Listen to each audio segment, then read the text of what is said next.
Halo, assalamualaikum warahmatullahi wabarakatuh. Balik lagi di Movie Channel. Di video kali ini saya akan bahas tentang daftar riwayat hidup atau CV yang menarik. Jadi dalam hal untuk melamar kerja, khususnya via email, kita harus membuat CV format email atau format PDF semenarik mungkin. Yang dimaksud menarik di sini saya akan bahas itu tentang isinya ya, bukan desainnya. Karena menurut saya itu lebih utama isi dari daftar riwayat hidupnya daripada tampilan. Mungkin ada sebagian teman-teman yang berpikiran menarik itu menurut desain, ya itu pandangan masing-masing. Kalau pandangan saya sendiri, dan saya udah buktikan bahwasanya CV yang menarik itu dari isi, itu banyak ataupun untuk presentasi dipanggilnya lebih gede daripada sekedar tampilannya bagus. Tampilannya bagus nggak ada isinya atau isinya kurang menarik, ya HRD juga nggak akan manggil. Tapi tampilannya sederhana tapi isinya menarik, insya Allah banyak panggilan. Karena yang dimaksud menarik di sini ya gimana caranya HRD itu manggil data kita. Untuk langsung aja untuk kita bahas yang pertama, tiga hal dari daftar riwayat hidup yang kita harus perhatikan. Yang pertama yaitu umum ya, daftar riwayat itu gitu. Yang pertama data diri pribadi harus lengkap.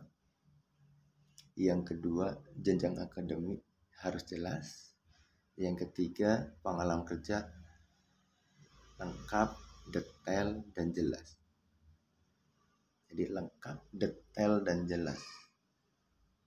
Lengkap, detail dan jelas seperti apa? Kita bahas selanjutnya.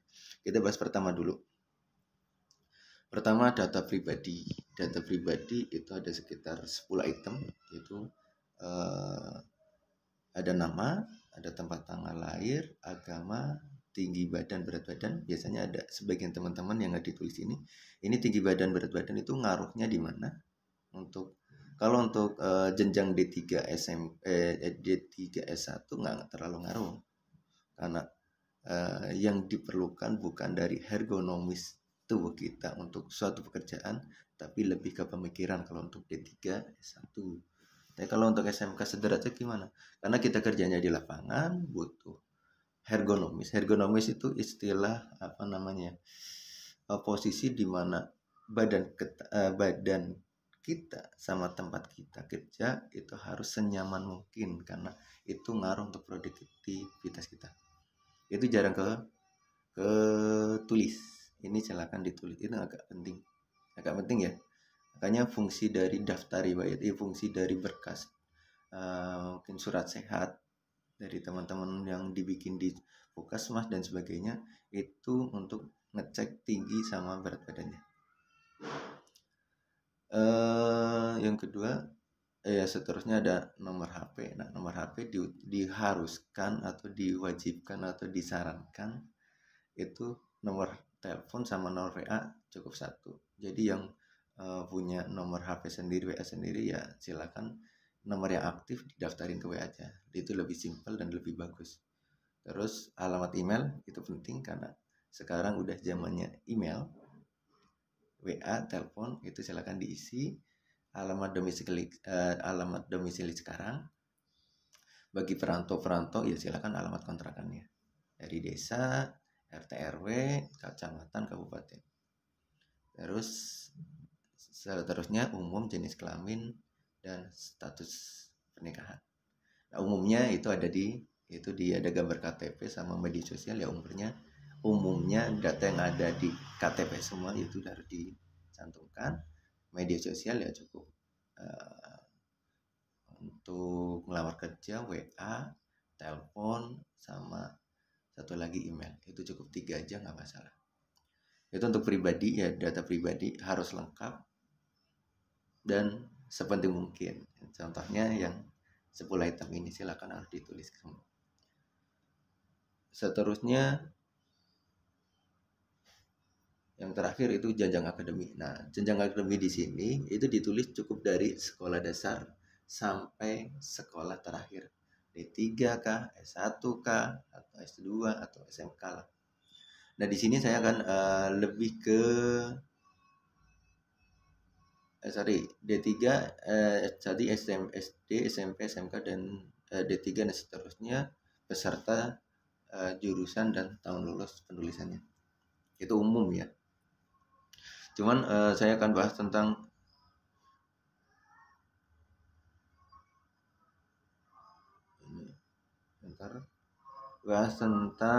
penulisan tahun lulus. Nah, biasanya ini yang agak diperdebatkan. Oh, tahun lulus ini salah, tahun ini kurang benar dan sebagainya. Sebenarnya untuk desain tahun lulus itu ada 3, yaitu yang pertama cukup di tahun lulusnya. Contoh SD lulusan 2020 berarti otomatis SMP-nya 2023 dan SMK-nya 2026. Itu kalau lancar ya, dalam artian nggak pernah nunggak sekolah dan sebagainya.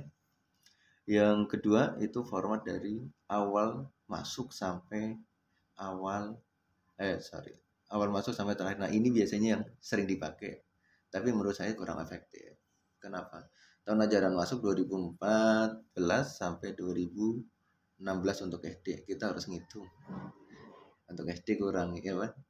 Masuk berarti ditambah 4 biarlah lulusnya, SMP tambah 3, SMK tambah 3, untuk D3 tambah 3, S1 4 tahun dan sebagainya. Menurut saya agak ribet, dan yang terakhir yang saya sarankan itu di ketiga. Jadi cukup tahun ajaran terakhir terus garing atau garis miring tahun lulus. Itu lebih simpel. Jadi simpelnya itu kayak kolom di bawah. Itu contohnya kayak kalau SD 2020 berarti SMP 2023 dan SMK 2026. Tahun ajarannya tinggal kurangin 1 aja. Itu sungguh simpel menurut saya. Kalau menurut teman-teman ya boleh, terserah masing-masing ya.